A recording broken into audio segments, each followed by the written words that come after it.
저는 오늘 인도자 목사님께서 봉독해 주신 말씀을 가지고 믿음 불패라는 제목으로 함께 은혜를 나누고자 합니다. 부산의 수영로 교회를 섬기시고 계시는 이규현 목사님께서 쓰신 믿음 불패라는 그런 책이 있습니다. 이 책은 히브리서 11장의 내용을 다루고 있는데요. 믿음이 가공할 만한 그런 위력이 있음을 히브리서 믿음 불패는 설명해 주고 있습니다. 이 책의 내용 가운데 사람들이 살아가는 유형을 세 가지로 이야기하고 있습니다. 첫 번째 유형은 자기 확신을 가지고 살아가는 사람입니다. 자기 확신이라고 하는 것은 매우 주관적인 것입니다. 그래서 이렇게 이야기합니다. 그렇게 될 줄로 믿습니다. 그냥 씁니다가 아니고 쌍시옷을 넣어서 믿습니다 라고 하는 것이죠. 이것은 자기 확신에 불과한 것입니다. 믿음의 근거가 매우 희박한 것이죠. 예를 들면 이런 것입니다. 우리 지금 자녀들이 시험을 치러 갑니다. 근데 부모님 마음은 어떻습니까? 하나님, 우리 자녀가 시험에 꼭 좋은 점수 100점 맞게 해주세요 라고 기도를 하죠. 근데 이 자녀는 정작 공부를 안 한 거예요. 공부도 안 하고 이 아이는 시험을 보러 가고 부모님은 100점 맞을 줄로 믿습니다 라고 기도를 하는 것이죠. 정말 이렇게 자녀는 공부를 안 하고 부모님은 아마 기도를 열심히 한다면 저희 집 자녀들 4명은 할렐루야! 아빠 엄마 할렐루야! 하고 아마 주차장에서 열심히 놀 것입니다. 만약에 이런 자기 확신을 가지고 살아가는 사람은 믿음의 근거가 희박합니다. 이런 사람은 자기 확신에 빠져 사는 사람입니다. 자기 자신이 확신이 지나치면 과대망상증 환자가 되기도 합니다. 지금에 처한 자신의 삶의 현장을 과장해서 이것이 진짜 일어나는 현실로 그렇게 생각을 합니다. 여기서 더 심해지면 어떻게 될까요? 죄송하지만 정신병에 걸리고 맙니다. 그만큼 자기 자신을 믿고 살아가는 그 확신은 좀 불안하고 위험한 것이죠. 또 두 번째로 유형은 적극적인 사고 방식을 가지고 살아가는 것입니다. 이것은 신념이라고 할 수 있습니다. 그런데 신념과 신앙은 다른 것입니다. 많은 사람들이 이 신앙과 신념을 착각을 합니다. 또 혼돈해서 하면 돼 라고 생각하고 적극적인 사고 방식으로 살아가다가 실패와 낭패를 경험하곤 합니다. 기독교 안에서도 그런 모습이 종종 발견이 됩니다. 그저 막연히 그렇게 되었으면 좋겠다라고 하는 그런 바람을 가지고 살아가지만 기대는 늘 실망으로 다가오기도 합니다. 마지막 유형은 자기 체면을 걸며 살아가는 사람입니다. 이런 사람은 힘든 현실을 거부하고 싶은 마음에 잘 될 거야, 아무렴 잘 되고 말고 하면서 자기 스스로 체면을 걸어서 현실을 잊고 살아가는 그러한 사람입니다. 이처럼 많은 사람들이 여러 가지 다양한 모습 속에 살아갑니다. 겉으로는 믿음의 모양을 가지고 있는 것처럼 보이지만 실제적으로 살아갈 때는 그 믿음이 보이지 않습니다. 잘못된 믿음은 겉으로 보기에는 정말 믿음처럼 보이지만 아주 결정적인 그 순간에 보면 그 믿음이 어딘가 없어 보이고 능력도 없고 보이지 않습니다. 이런 것을 소위 죄송하지만 짝퉁이라고 합니다. 짝퉁이 뭐죠? 정말 정품과 똑같지만 쓰다 보면 이게 고장도 잘 나고 또 쉽게 부서지기도 합니다. 그렇다면 여러분, 참된 믿음인지 아닌지는 언제 알 수 있을까요? 그것은 내 삶에 찾아오는 여러 가지 어려움과 환란이 찾아오면 그 믿음이 어떠한 믿음인지를 우리는 쉽게 알 수가 있습니다. 여러분, 진짜 믿음으로 준비된 사람은 어떨까요? 진짜 믿음으로 준비된 사람은 시련과 환란의 그런 도가니 안에서도 정말 진실된 그 믿음을 발휘하게 됩니다. 그 진가를 발휘하게 되는 것이죠. 그러나 가짜 믿음, 짝퉁 믿음은 어떻습니까? 내 앞에 찾아오는 여러 가지 환란과 어려움이 있으면 쉽게 넘어집니다. 쉽게 신앙을 저버립니다. 쉽게 흔들리고 맙니다. 믿음이 뭘까요? 우리의 삶을 이끌어가는 동력이 있다면 그것은 바로 믿음입니다. 신앙생활은 곧 믿음으로 사는 삶이고 성도는 믿음의 사람입니다. 우리는 믿음으로 시작해서 또 믿음으로 끝나야 될 줄로 믿습니다. 오늘 본문은 혈우증으로 알아온 한 여인이 예수님을 만남으로 인해서 그의 병이 깨끗이 치유받는 그러한 내용을 다루고 있습니다. 이 내용은 우리가 모두가 다 너무나 잘 알고 있고, 또 이 말씀은 성경에 마태복음 9장과 누가복음 8장에도 기록되어 있습니다. 이 여인이 앓고 있었던 혈우증은 어떤 병일까요? 이 병은 체내에서 피를 유출하는 그러한 병입니다. 보통 지속적인 하혈이나 또 자궁출혈 증상을 말하는데, 혈액의 부족으로 인해서 잘못하면 목숨까지 잃게 되는 아주 위험한 그러한 병입니다. 레위기 15장 19절에 보니까 여성이 생리로 인해 피를 유출하게 되면 1회 동안 부정하다고 합니다. 그런데 이 여인처럼 지속적으로 계속해서 피를 하혈하게 되면 그 기간 동안 부정한 것으로 생각하게 됩니다. 그러니까 지금 이 여인이 12회를 혈우증으로 알아왔다는 것은 무엇을 의미할까요? 12년 동안 부정한 사람으로 그렇게 지냈다는 것이죠. 이러한 지속적인 피를 유출하게 되면 고대 사회에서는 일반적으로 격리를 하였습니다. 지금처럼 위생 환경이 좋지 않기 때문이기도 하지만, 유대인들의 경우에는 율법에 따라서 이렇게 지속적으로 하혈하게 되면, 피를 유출하게 되면 그것이 부정한 것으로 생각을 하였습니다. 만약 이렇게 부정한 사람을 만지거나 접촉하게 되면 그 사람 역시도 부정하게 되는 것입니다. 여기 컵이 있습니다. 부정한 사람이 이 컵을 만지면 어떻게 될까요? 이 컵 역시 부정한 물건이 되는 것입니다. 사람들이 부정하지 않기 위해서는 어떻게 해야 됩니까? 이 여인과 접촉하지 말아야 합니다. 이 여인을 주위에 오지 않게 해야 합니다. 왜냐하면 이 여인에게 닿는 것은 무조건 다 부정한 것이 되기 때문입니다. 그래서 이 여인은 공동체 그룹에서 소외되어서 바깥에서 나가게 살게 됩니다. 이 여인은 격리되게 됩니다. 또 이렇게 부정하게 되면 예배의 자리에 나올 수가 없습니다. 왜냐하면 하나님은 거룩하신 분이시기 때문에 그 부정한 사람이 와서 예배 드린다는 것은 그 당시에는 상상도 할 수 없는 그런 일이었기 때문입니다. 이런 이유로 이 여인은 어떻게 합니까? 고침을 받기 위해서 유명하다는 의사는 다 찾아서 다닙니다. 그의 모든 가진 돈을 다 부어서 쏟아 부었지만 이 여인은 결코 그 병에서 자유함을 누리지 못합니다. 마음에 얼마나 상처가 있겠습니까? 몸과 마음이 얼마나 심신이 지쳤겠습니까? 가족도 떠나고 좋아했던 친구들도 다 떠났습니다. 이 여인이 이제 남아있는 삶은 절망과 낙담 가운데 살아가는 인생 그것뿐입니다. 얼마나 우울했겠습니까? 근데 이러한 여인이 다시금 새 소망을 얻게 됩니다. 이 여인이 어떻게 치료되었고 또 어떠한 삶을 살게 되는지 오늘 말씀을 통해서 함께 은혜를 나누어 보도록 하겠습니다. 먼저 이 여인이 가진 믿음은 어떠한 믿음이었는가? 이 여인이 가진 믿음은 절망을 이겨내고 예수 그리스도께로 나아가는 믿음이었습니다. 우리 27절 말씀을 함께 보겠습니다. 27절입니다. 예수의 소문을 듣고 무리 가운데 끼어 뒤로 와서 그의 옷에 손을 대니. 이 여인이 지금 무엇을 들었습니까? 예수의 소문을 들었습니다.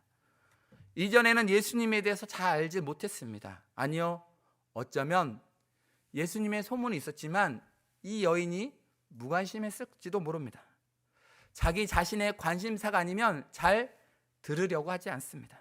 마가복음 5장 26절에 보면 많은 의사에게 많은 괴로움을 받았고 가진 것도 다 허비하였을 때 아무 효험이 없고 도리어 더 중하여졌던 차에라고 말씀합니다. 문제는 가진 것이죠.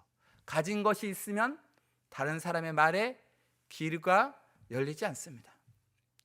그 말이 내게 도움이 되고 내게 절실한 말이지만 그 말씀이 진리지만 내 귀에 들리지 않습니다. 왜냐? 나는 꼭 필요한 말만 듣기 때문입니다. 그럼 언제 들릴까요? 오늘 말씀 26절을 보니까 다 허비한 뒤에라고 말씀합니다. 자신이 가지고 있는 것이 다 떨어졌을 때, 인간적인 방법과 노력을 다 해내도 되지 않았을 때, 돈도 떨어지고 가족도 떠나고 주위의 모든 친구들이 다 자신의 곁을 떠났을 때, 정말 내 자신이 부족하고 연약한 존재라고 해서 깨달았을 때 바로 그때 귀를 기울여 그 소문이, 그 이야기가 들리게 되는 것입니다. 이 여인도 마찬가지입니다. 가진 것을 지금 다 허비하였습니다. 그리고 나서 예수에 대한 소문을 듣게 됩니다. 전에 들었지만, 아니 어쩌면 흘려보냈던 그 예수의 소문이 이제는 이 여인의 마음속 깊은 곳에 자리 잡았던 것이죠. 여러분, 믿음의 시작은 어디에서 시작이 됩니까? 믿음의 시작은 들음에서 시작됩니다. 바울은 로마서 10장 17절에 이렇게 말씀합니다. 그러므로 믿음은 들음에서 나며 들음은 그리스도의 말씀으로 말미암았느니라. 우리나라의 대표적인 지성인으로 손꼽히는 사람 가운데 아마 이분을 우리가 너무나 잘 알고 있습니다. 바로 이어령 교수 혹은 박사님이시죠. 우리나라의 문학평론가이고 언론인이고 저술가이십니다. 또 이화여대 대학교 교수로 있었고 문화부 장관을 역임하셨습니다. 근데 이분은 무신론자였습니다. 기독교가 문화적으로는 종교지만 신앙적으로는 미신에 불과하다라고 그렇게 주장을 했던 분이 바로 이 이어령 교수십니다. 근데 그게 어떻게 됩니까? 2007년도에 지금은 고인이 되신 하용조 목사님, 오늘의 교회를 섬기셨던 하용조 목사님께 세례를 받아서 세간에 큰 화제를 불러 모으기도 하였습니다. 근데 이분의 아내 되는 분과 부인과 딸은 독실한 그런 크리스찬입니다. 재미있는 사실은 수십 년 동안 그렇게 예수 믿는 가족들 사이에서 살았지만 정작 이분은 예수에 대한 소문에 귀를 기울이지 않았다는 것입니다. 73세의 나이에 그의 사랑하는 딸이 암에 걸려서 투병할 때 내가 그렇게 지위가 높고 지식이 높고 학식이 높았지만 내가 사랑하는 딸이 지금 암으로 고생할 때 내가 해줄 것이 아무것도 없다는 것을 느꼈을 때, 내 자신이 참 무력하구나, 난 연약한 존재구나 라고 생각됐을 때 그때 바로 예수의 소문이 이분의 귀에 들리기 시작했다라고 합니다. 설교를 들어도 성경을 읽어도 귀에 들어오지 않는 이유가 무엇일까요? 그것은 내 자아가 아직도 내 마음 가운데 살아있기 때문입니다. 내 자아가 내 마음속에 아직도 꿈틀꿈틀하고 있기 때문에 하나님의 말씀이 내 마음밭에 들어오지 않는 것입니다. 예배는 참석해서도 설교 시간에는 다른 생각만 하고 있는데 어떻게 내 마음 가운데 믿음이 생기고 성령의 열매가 맺어질 수 있겠습니까?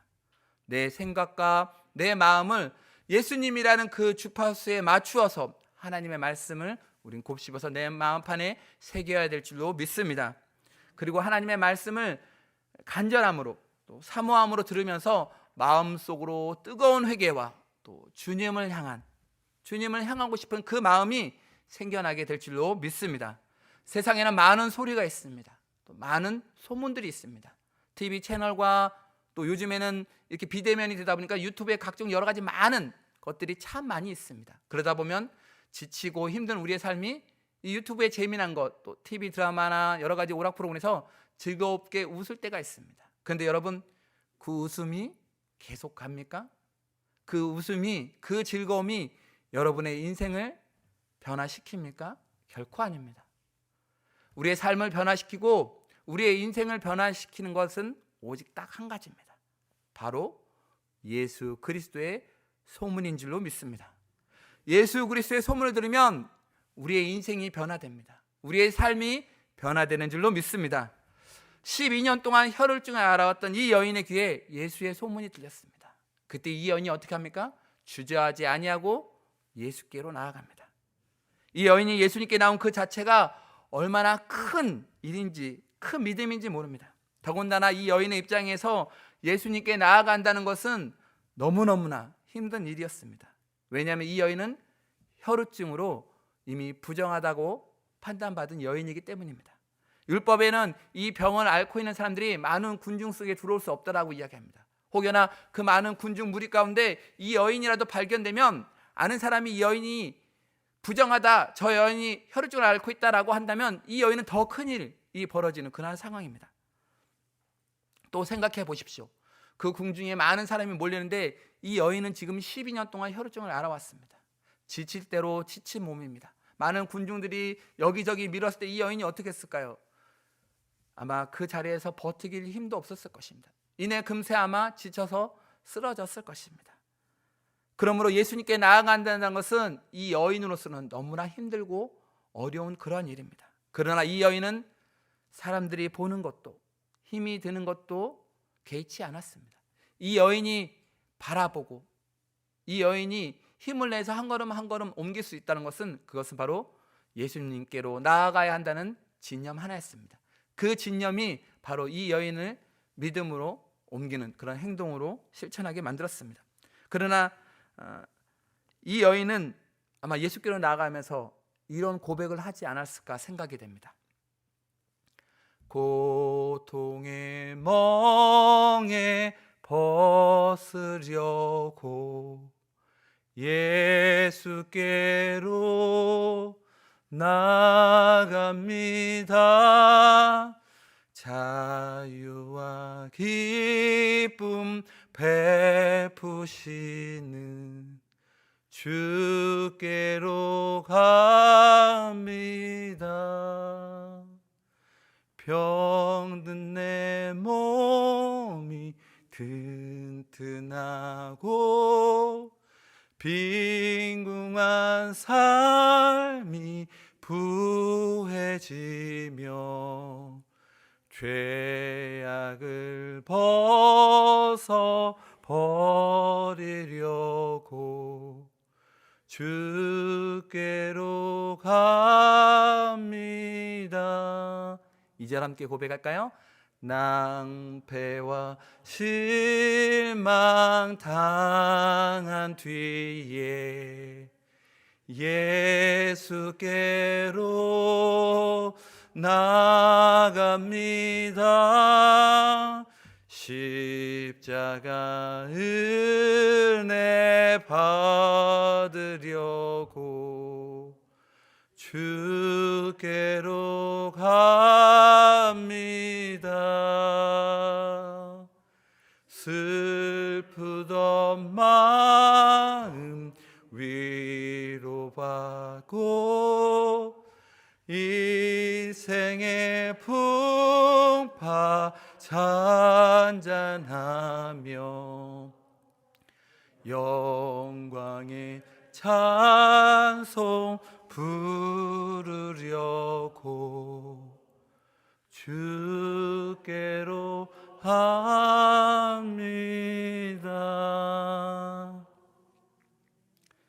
지금 이 여인은 고통의 멍에를 안고 소망을 품고 예수님께로 한 걸음 한 걸음 그렇게 나아가고 있습니다. 자유와 기쁨과 회복과 치유를 주실 그 하나님을 간절한 마음 가운데 만나기 위하여 지금 예수님께로 한 걸음 한 걸음 나아가고 있습니다. 더구나 이 여인은 지금 아무것도 없는 빈손으로 주님께 나아가고 있습니다. 전에는 병고침을 위해서 많은 재산을 드렸지만 이제는 그 재산마저도 없어서 그저 빈손으로 주 앞에 나아갑니다. 또한 이 여인은 예수님께 대하여 한 것이 아무것도 없습니다. 오직 이 여인은 단 한 가지, 예수 그리스도의 은혜만을 바라보며 한 걸음 한 걸음 내디디며 나아가고 있습니다. 그리고 그 모든 소망을 담아 예수님의 옷자락을 만집니다. 믿음으로 예수님의 옷자락을 만집니다. 눈물로 예수님의 옷자락을 만집니다. 사랑하는 성도 여러분, 이 여인이 가진 고통과 아픔이 우리에게도 있습니다. 이 여인이 바라고 원하는 소망도 역시 우리에게 있습니다. 이 여인은 예수님께 아무것도 가지고 나가지 않았습니다. 이 여인이 가지고 나간 것이 있다면 두 가지입니다. 하나는 믿음이고 또 하나는 소망입니다. 히브리서 11장 1절에서 2절 말씀 우리가 너무나 잘 아는 말씀이죠. 우리 함께 읽겠습니다. 시작. 믿음은 바라는 것들의 실상이요 보이지 않는 것들의 증거니 선진들이 이로써 증거를 얻었느니라. 아멘. 우리는 힘들고 어려운 일을 만났을 때 낙심하거나 쓰러지거나 절망하는 것이 아니라 우리가 가진 모든 문제들을 가지고 예수님 앞으로 나아가는 그러한 믿음이 있어야 되는 줄로 믿습니다. 내 의지나 내 경험이나 또 내 지혜로 인생의 문제를 결코 해결할 수 없습니다. 믿음이란 무엇일까요? 믿음이란 예수님께로 와서 지금 내가 붙잡고 있는 것들을 다 내려놓는 것입니다. 예수님께로 와서 내가 주의 삼은 것들을 다 내려놓는 것이 바로 믿음인 것입니다. 주님은 우리의 모든 소원을 이루어 주십니다. 죄에서 자유함을 얻게 하시고 슬픈 자를 위로하여서 기쁨을 주시고 저주가 변하여 축복을 주시는 분이십니다. 주님은 우리를 놀랍게 회복시켜 주시는 그러한 분이신 줄로 믿습니다. 불이 있는 곳에 가면 여러분 어떻습니까? 뜨거! 하시죠? 불에 아마 딘 경험이 아마 다 있을 텐데요. 불에 가까이 가면 뜨겁습니다. 그러나 우리 주님께로 가면 주님의 은혜가 우리 머리부터 발끝까지 적셔서 우리를 다시 일으키게 되는 줄로 믿습니다. 두 번째로 이 여인이 가진 믿음은 어떠한 믿음이었을까? 이 여인이 가진 믿음은 행동하는 믿음이었습니다. 28절 보시면 이는 내가 그의 옷에만 손을 대어도 구원을 받으리라 생각함이더라 라고 말합니다. 이 여인에게는 이러한 믿음이 있습니다. 그저 예수님의 옷자락을 살며시, 그냥 옷자락을 살며시 만지면 내 병이 치유될 거야. 내가 그동안 알아왔던 이 12년의 혈우병이 깨끗이 나을 거야 라는 믿음이 있었습니다. 예수님은 어떤 경우에 심지어는 나병 환자의 손을 만져주셔서 그 병이 깨끗게 되는 그런 놀라운 일도 있었습니다. 어떤 때는 침을 뱉어서 흙으로 개어서 그것을 그 사람의 눈에 바르고 실로암 못에 가서 씻으라고 해서 한 시각장애인이 또 고침받는 그런 일도 있었습니다. 귀신 들린 자 안에 귀신을 꾸짖으시며 말씀하셨을 때 그 귀신이 달아나는 그런 놀라운 역사도 있었습니다. 또 간절히 청원하는 그 사람의 간절함을 아시고 먼 거리에 있었지만 예수님께서 직접 가시지 아니하시고 또 치유되는 그런 놀라운 역사도 있었습니다. 병에 걸려서 병상에 누워있는 어떤 여인을 예수님께서는 그 여인의 손을 잡아서 일으키심으로 그 여인의 병이 깨끗이 낫게 되는 그런 놀라운 역사도 있었습니다. 그러나 이 모든 것이 이 여인에게는 다른 사람의 이야기처럼 들렸습니다. 왜 그랬을까요? 너무나 잘 알고 있었는데 왜 그랬을까요? 지금 이 여인이 앓고 있는 병은 혈우병입니다. 혈우증으로 자신이 부정하다는 사실을 이 여인은 너무나 잘 알고 있었습니다. 그래서 여인은 정면으로 예수님 앞에 나아가지 않습니다. 종교 지도자들을 만나려고 했지만 부정하다고 해서 결코 만나주지 않습니다. 혹여나 내가 그렇게 만나보고 싶었던 예수님, 종교 지도자들도 이런데 예수님은 어떠실까?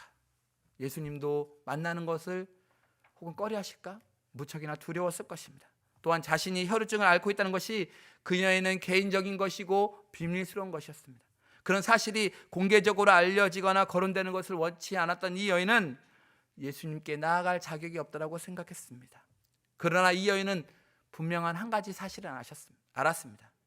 예수님은 능력이 있으신 하나님의 아들이시다. 이 하나는 이 여인은 분명히 믿고 있었습니다. 28절을 다시 보시면 이는 내가 그의 옷에만 손을 대어도 구원을 받으리라 생각함이러라 라고 말합니다. 여기서 함이러라 라고 하는 이 단어는 반복되는 행위를 말합니다. 그러니까 이 여인의 마음속에는 내가 예수님의 옷자락을 만지면 난 분명히 치유될 거야. 난 자유함을 얻을 수 있어. 이 마음속에는 계속해서 되새겨서 이렇게 생각했다는 것입니다. 결국 이러한 생각이 이 여인을 적극적으로 행동으로 이끌게 됩니다. 여러분, 자신의 병을 고치기 위해서 예수님을 만지려고 했던 사람이 이 여인 외에도 아마 그 당시에 많이 있었을 것입니다.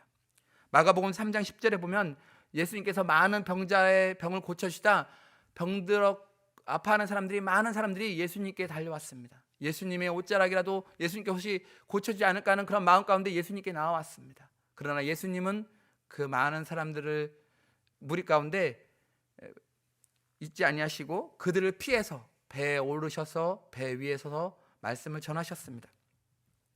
그러나 다 이들이 예수님을 하나님의 아들로 믿었을까요?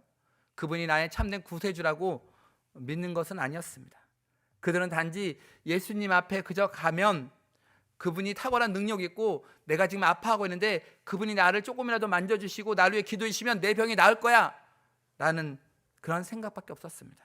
그저 예수님의 능력만을 믿었던 것이죠. 하지만 혈우증을 앓고 있는 이 여인은 달랐습니다. 이 여인에게는 굳은 믿음과 신뢰와 확신이 있었습니다.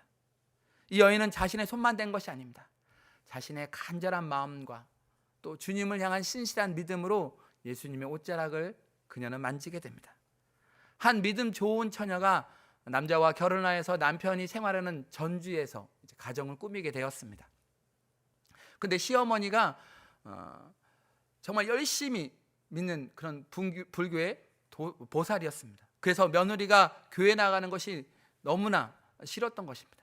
근데 이 며느리는 어머니의 눈치를 보며 시어머니의 눈치를 보며 가끔씩 교회에 출석을 하였습니다. 그러나 여전히 반대가 심하였습니다.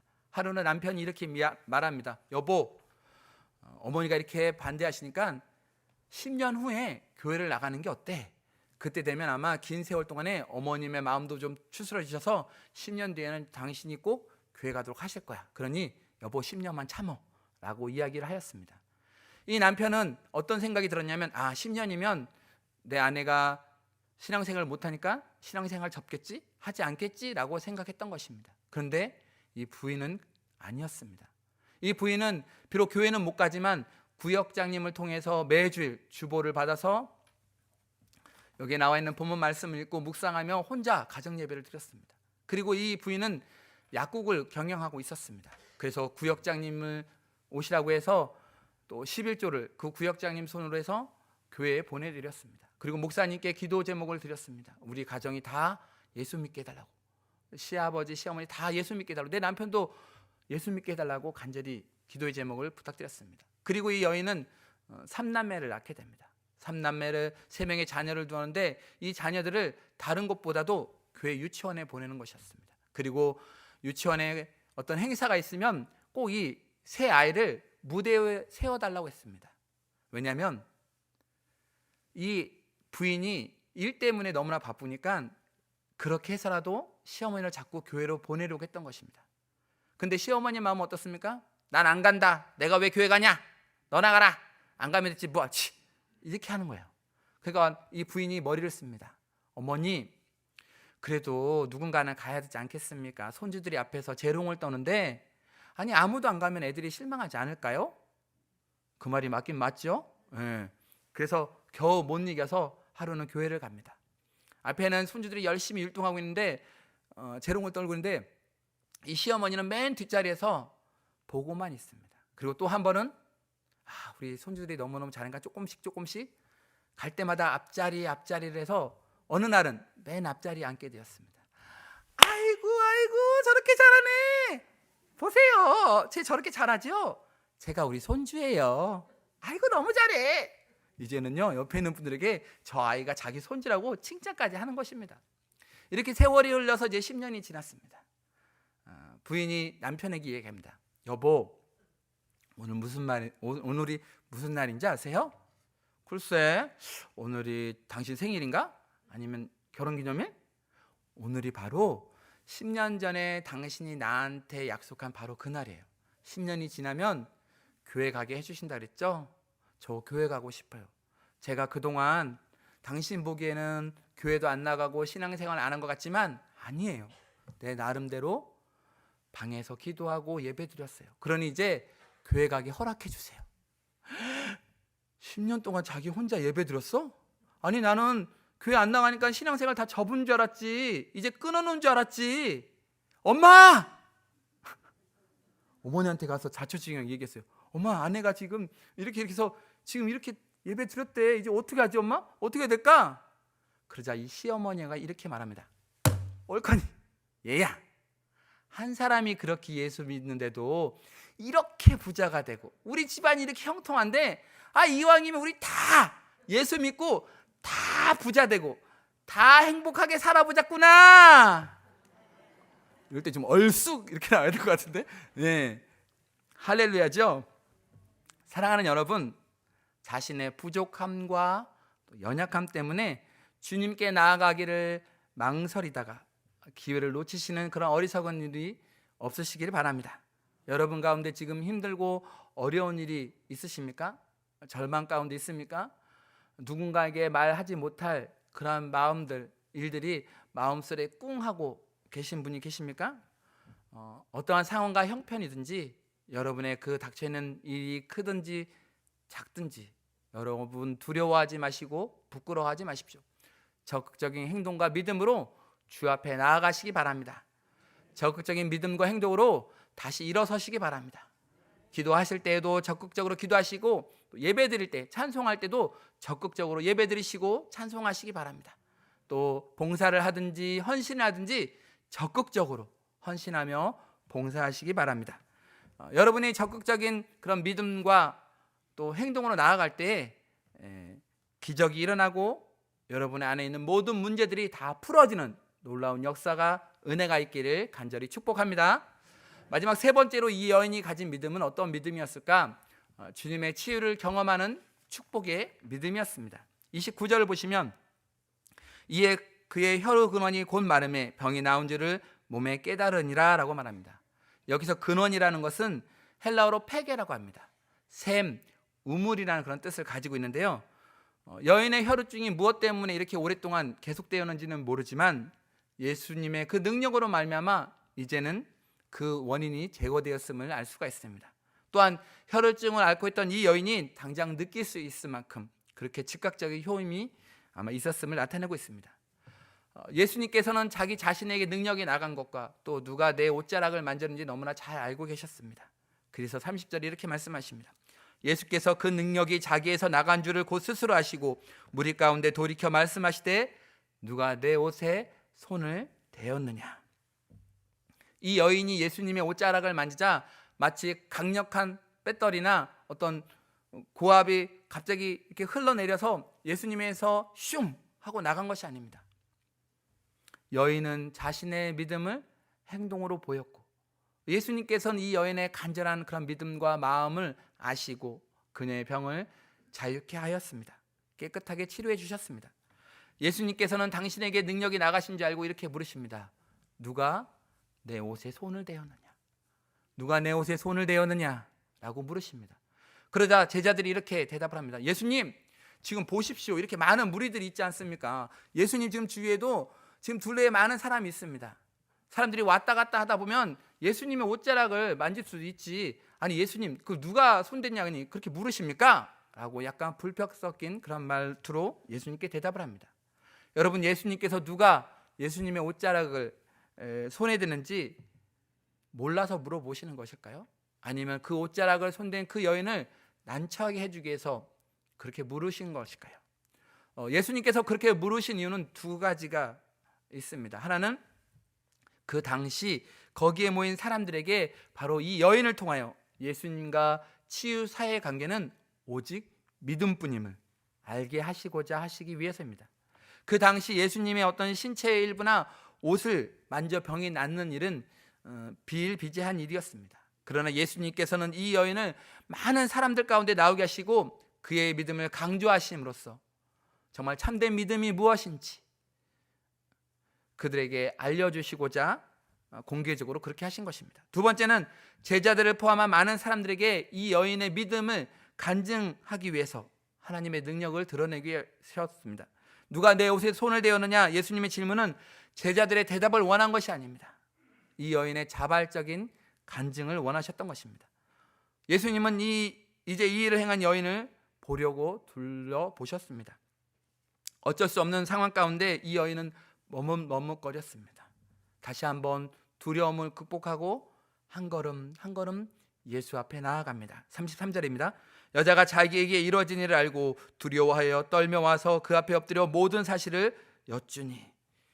이제 이 여인에게 모든 시선이 다 집중되어 있습니다. 이 여인은 예수 앞에 엎드려 자신이 지금까지 있었던 일들을 모두 다 고백합니다. 여기서 우리가 두 가지 사실을 또한 발견하게 됩니다. 첫 번째는 예수님께서 여인을 찾으신 것입니다. 제자들의 불평 섞인 말에도 불구하고 예수님께서 치유된 이 여인을 찾고 있는 이유가 무엇일까요? 이 여인에게 감사의 인사를 받기 위해서일까요? 아니면 그 여인이 어느 정도 치료되는지, 완전히 치유되었는지 한번 보려고 이 여인을 찾은 것일까요? 예수님께서 치유받은 여인을 찾으신 이유는 그 여인과의 인격적인 만남을 통하여 이 여인이 더욱 성숙된 믿음으로 나아갈 수 있도록 하기 위해서입니다. 이것은 예수님께서 고통받고 또 고난받는 그 사람들에 대한 강한 관심과 뜨거운 사랑과 자비와 긍휼이 많으신 분이심을 알게 하기 위해서입니다. 두 번째로 치유받은 여인의 행위입니다. 그녀는 몹시 두려웠습니다. 왜 두려웠을까요? 네 가지로 생각해 볼 수가 있습니다. 첫 번째는 자신의 병이 종교적으로 부정한 것이고 죄인 취급받는 것이기 때문에 사람들 틈에 끼어 있었다는 것 그 자체가 너무나 두려운 그런 사실이었습니다. 두 번째로 부정한 몸으로 예수님의 옷자락을 만졌다는 이 사실은 특별히 여자의 신분으로서는 굉장히 불경건한 행위였습니다. 세 번째, 자신이 치유받은 것이 예수님으로부터 훔쳐낸 것 같은 그런 마음을 가졌기 때문에 예수님 몰래 예수님의 능력을 이용했다라고 생각했기 때문입니다. 네 번째로 자신에게 치유의 능력을 베풀어 주신 하나님에 대한 깊은 경외심이 있었기 때문입니다. 여인의 고백을 들으신 예수님께서 이내 흡족한 마음으로 34절에 이렇게 말씀하십니다. 우리 34절 말씀, 마지막 말씀인데요, 함께 읽겠습니다. 시작. 예수께서 이르시되 딸아, 내 믿음이 너를 구원하였으니 평안히 가라. 내 병에서 놓여 건강할지어다. 아멘. 지금 예수님과 이 여인 사이의 관계가 많이 회복되었습니다. 친밀감으로 회복되었습니다. 관계가 맺어졌습니다. 예수님은 이 여인의 질병을 치유해 주셨을 뿐만이 아니라 이 여인이 갖고 있는 소외 문제, 외로움 문제, 그동안에 치료받느라 모든 돈을 다 써서 이제 가난함에 그런 빈궁한 문제까지 예수님께서는 모두 다 해결해 주셨습니다. 예수님은 이 여인의 평생을 예수님의 평안, 샬롬으로 가득 채워 주셨습니다. 사랑하는 성도 여러분, 이 여인에게 나타난 결과가 무엇 때문일까요? 이 여인에게 나타난 모든 결과는 다 믿음대로 된 줄로 믿습니다. 우리 함께 믿음으로 선포하겠습니다. 내 믿음이 나를 구원하였습니다. 우리 가슴에 손을 얹고 다시 처음부터 하겠습니다. 내 믿음이 나를 구원하였습니다. 내 믿음이 병에서 나를 구원하였습니다. 내 믿음이 절망에서 나를 구원하였습니다. 내 믿음이 나의 모든 문제 가운데서 나를 구원하였습니다. 아멘. 믿음대로 될 줄로 믿습니다. 오늘 이 이야기가 이스라엘의 전설로 기록이 되어 있습니다. 오늘 등장한 이 여인을 베로니카라고 이렇게 부릅니다. 이 베로니카는 예수님께 큰 은혜를 받아서 이제 평생을 예수님과 동행하며 살아가게 됩니다. 예수님과 따라다니면서 예수님께 헌신하며 예수님의 사역을 돕습니다. 그러나 어느 날 예수님께서 십자가를 지시고 골고다 언덕을 향하여 올라가실 때 이 여인도 함께 그 자리에 있었습니다. 여러분, 예수님께서 골고다 언덕을 향해 올라가셨을 때 그냥 걸어가셨나요? 아닙니다. 십자가를 지시고 로마 병사의 채찍을 맞으시면서 그렇게 힘들게 한 걸음 한 걸음 올라가셨습니다. 머리에는 가시 면류관을 쓰셨기에 이마에는 피와 땀이 범벅이 되어서 줄줄줄 흘러내립니다. 예수님은 피와 땀의 그것 때문에 앞이 잘 보이지 않습니다. 그러다가 혹여나 넘어지십니다. 그때 이 베로니카가 어떻게 합니까? 이 장면은 지금 패션 오브 크라이스트에 나오는 장면인데요, 이 베로니카가 자신의 손수건을 꺼내서 예수님께 드립니다. 예수님은 이 베로니카의 손수건을 받고 자신의 이마와 얼굴을 닦습니다. 피와 땀으로 범벅이 된 그것을 닦고 다시 베로니카에 줍니다. 그리고 가던 길을 가십니다. 베로니카 나중에 그 손수건을 펼쳐보니까 그 손수건에 예수님의 그 피와 땀이 묻은 그 얼굴이 그 손수건에 새겨져 있었다라고 합니다. 사랑하는 성도 여러분, 오늘 우리가 살펴본 이 혈루증 앓는 여인의 믿음은 어떤 믿음이었습니까? 절망과 어둠 가운데 그것을 이겨내고 바로 주 앞에 나오는 그러한 믿음이었습니다. 그리고 또한 이 여인은 어떠한 믿음이었습니까?